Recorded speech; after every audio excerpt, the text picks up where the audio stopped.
ঈদ আসছে, গ্রামে সবাই নতুন জামা কাপড় কিনে খুব খুশি। কিন্তু গ্রামে এক কোণে ঘুষে আসে একটি এতিম ছেলে হাসান। হাসানের খুব মন খারাপ। হাসান সবাই নতুন জামা কাপড় কিনবে, কিন্তু আমার তো কেউ নেই। নওয়ান চাচা রাস্তা দিয়ে হাঁটছেন।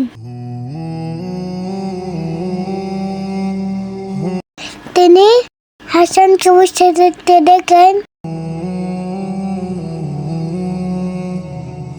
নওয়ান চাচা বললেন, বাবা হাসান, তুমি এখানে বসে আছো কেন? হাসান মন খারাপ করে কথা বলে, চাচা কিন্তু আমার নতুন জামা নেই।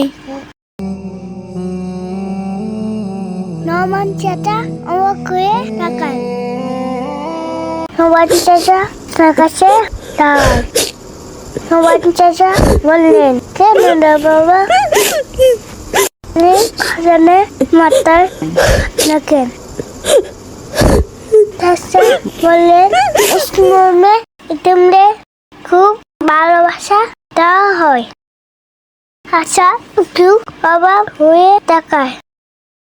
হাসান বললেন, সত্যি চাচা?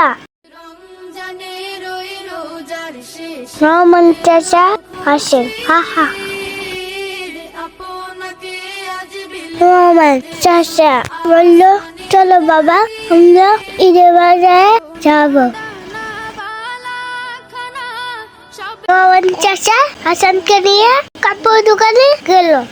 দোকানদার জামা দেখাচ্ছে।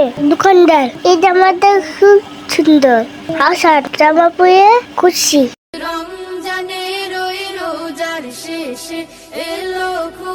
হাসান বলল, চাচা এটা কি আমার? এটা কি আমার জন্য? নওয়ান চাচা হাসে, হা হা।